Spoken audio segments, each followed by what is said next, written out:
What is up, Rad Potential YouTube? Welcome back to the Rad Ranch. It's been a minute, or at least we'll say this. It's been a minute since I've filmed a video, but it hasn't necessarily been a minute since you saw one, because I did put one up on Monday, but that was from last weekend. This weekend I was out of town for the holiday, and last week I had to go and, well, I got a new car, and it's in the basement, and it's coming soon in an upcoming video to show you what that is. And if you follow, I think my actual, my regular social media accounts, not the Rad Potential ones, so personally, which I don't think I'm private on Instagram, but my Facebook, I generally don't let a ton of people follow me on there. But if you do, you know what that is. And if you don't, well, then you'll find out in a week or this week, I don't know. Whenever the weather's nice and I got time, we'll get the car out and go film a video. So we'll just say it doesn't have a Wangle engine. So this shop is in a state of a mess right now. So as you saw in the last video, we got this bad boy stacked up, and my light isn't on. Come on, give me some light. Hey, there we go. Alright, so the light's on now. Well, we got this motor stacked up, which is for the car right there. Focus, there we go. And I still got to tidy up this car.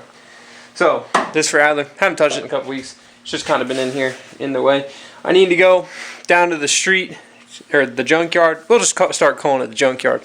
We got to go down to the junkyard and get a set of ignition coils from one of the cars down there. And then, once we got ignition coils off of it, which I could have swore I had a set sitting up here, but who knows. Anyways, so I got to go get a set of ignition coils for this car, hook those up. And then once it's got ignition coils on it, I did grab a key switch. So I just need to locate wherever I stuck the key switch, which I think is in this back, this bag down here. Yep. So if those of you guys remember the recovery video of this car, we went down to Alabama, got this SE and another SE. And basically, they were a good deal, and we needed some parts. Adler wanted a car. I got a hood and a fender for the race car. Johnny and Charles got a nice running 12A engine, etc., etc. And the guy didn't have the keys for this one. So what that means basically is that in order to get it on the trailer, we moved it on the trailer. But as you can see here, the column, so learning about RX-7s here for you guys, the column, they break the bolts off right here. So notice there's no bolt head. So you got to grind this so you can get this bolt out to get your ignition switch off. So what I did is I pulled the ignition switch loose like this. If you see, just so all the plugs were disconnected. Basically what that meant is that I could hold the column down and still drive the car. So because the ignition switch, with the column bolted in, the whole column won't spin, but the lock cylinder has locked the steering, since you can't turn that. So anyways, I got to switch this out for the one that we have a key for, which is that one. And then, or I guess ideally you just take it off, but I do want to use that one so that I can try to start this car with the actual key and normalcy, some sort of normalcy. So, but first things first, I'm going to spend a little while and I'm going to clean up the shop because it's a filthy mess. I need to get the dirt bike that's in there out, which that will be for sale. And then also, I will post in this video, because I have a bunch of parts sitting over here and just some other stuff. I am going to be selling some parts. I don't necessarily think that the YouTube channel is my best avenue to sell them, as I have a larger, we'll just say, parts following on the internet, like on social media, on Facebook, whatever. I'll be able to sell it easier there. But I do have, I've got a Turbo 2 diff down there that has an FD limited slip installed into it. I have a set of FD air filters up here that I will never use because I just bought my version of an FD. And we got that in there. I have some other small bits and pieces that I have laying around down here, and I need to just get this whole area right here, which is kind of a mess. Actually, not kind of a mess. It is a mess. We got to get that cleaned up. So I'm going to tackle that real quick, and maybe I'll set the GoPro up as a little time lapse, keep you guys busy for the next little bit while I get started doing some other things. So I'm going to go do that, but first I'm going to go get these ignition coils so I don't have to walk down there in the weeds, and I'm probably going to, I'll just drive my lawnmower down there, because I mean, if I'm going to go down there, might as well cut the grass, right? So let's go. Okay guys, so we got the shop. Looking like there ain't a dirt bike in there anymore and a bunch of old jugs. How about that? Alright, so disregard the normal mess of cars here. So, before I raced rally, or I raced my 1 year of rally and haven't really done it in a long while, I raced dirt bikes and played on dirt bikes all the time. So this was the old race bike. The quick rundown is that it's a WR250F with a YZ head, and then it has, basically that gets me electric start, and then it's got basically every single part you could replace on a dirt bike has pretty much been replaced. So triple clamps, Olin shocks, chain guards, guides, aluminum bits here, there, Motion Pro, whatever the company is. We got moose brake rotors front and back. We got a shark fin on here to protect the rear rotor. Full titanium exhaust, big tank. This is the bread and butter right here. If you don't know dirt bikes, steering dampener. So I am going to give you like a little baby sneak peek of what's in the basement, but we have to go through it to get it. So here's kind of your baby sneak peek. That's all you get to see. Now I'll turn the camera on back in there.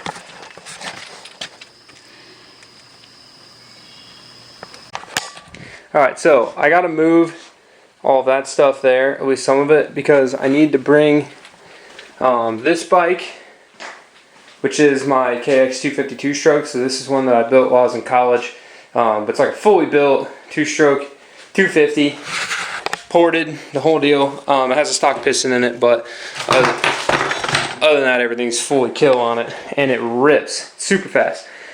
This is actually my second one. I had an 05, but I sold it to get back into four strokes, and then ended up, you know, la-ti-da-ti-da, this is what I really love, so I got back on one of these. But that one is staying, and I got to bring the other one in here because I'm kind of going to strip that whole other bike like completely down to the frame, clean everything, polish everything back up, basically like go through grease, replace any bushings that are wore out. It really shouldn't be. I did it before the last season, so it's only had one season on it. It's just kind of been sitting.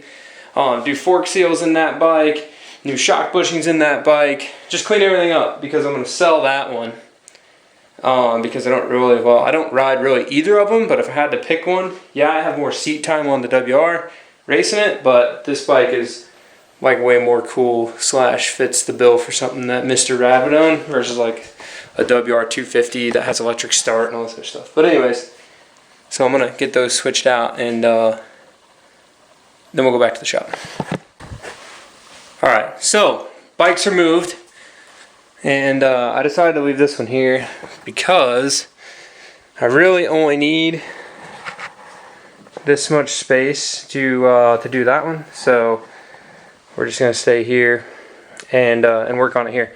So because I've got all the room around this side of the car to be able to work. So there you go, a little sneak peek there. But basically that's what we're working with.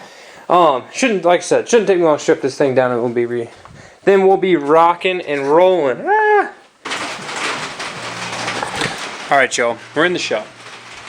Tips and tricks from Mr. Rad, the Rad Ranch. So when you got a 12A, and you know that you have coolant that comes out of these holes here, out of the main coolant jacket, right?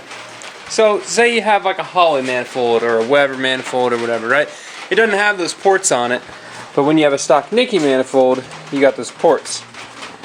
Now, say you're ill prepared, you want to drive your car, and you didn't order the proper O-rings that go in there to seal that up. But, you know, you might have a sofa that's got some change in it. So, find you 2 quarters. You're going to take the quarter and some silicone. You're going to put a whole bunch of silicone in that hole. not in it, but like around the edge of it. You're going to take this quarter and you're going to stick it right in there like that. Put some more silicone on the outside of it, and then you're going to put the intake manifold on. Now, you might ask, why do you need the quarter? Da, da, da, da, da, da. Well, reason being, most gaskets add a certain level of thickness to that surface. So the O-ring that you would put in there is accounts for the thickness of the gasket. If you do not put the O-ring, the gasket itself cannot hold back the coolant pressure, and that will cause a coolant leak. So now we got gaskets, and you don't want a coolant leak on your carburetor, especially after you just put it on and you're like all stoked that you got a new carburetor on there, or you fixed your coolant leak that you had, or you had an intake vacuum leak, or you did a rat sense delete, or some other assorted reason why you had to take that off. So I'm gonna go ahead and show you here. Let me turn you. Bam. So you can see that if you didn't have that, there would be a big old gap in there, and then that everything would kind of leak. This quarter makes up the difference and helps give the silicone structure. So I'll show it to you once I got those on. Oh, by the way, Adler, you owe me 50 cents. So you want to get it all nice in that groove there. Now the quarter does not fit perfectly in here. Okay, it does not fit perfect. It's smaller than the hole that's there. So you take the quarter, you lay it in there, and you center it up on that hole, and then you put some more silicone around the outside like that. Around the outside. There you go. Next one. Same bit. Stick him on there. Nice and centered. Get that baby all stuck in there.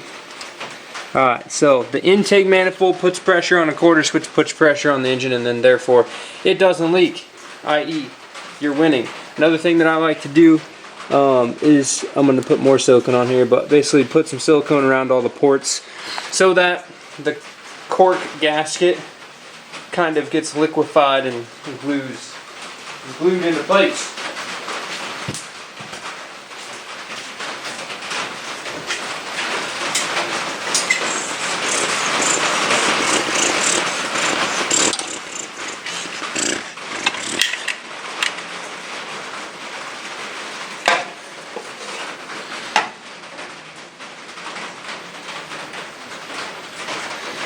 And you don't need a ton, just enough to get the gasket wet, so that way that cork has something to hold on to. Same thing here, just a little bit on there, nothing too crazy. Gives that cork something to grip.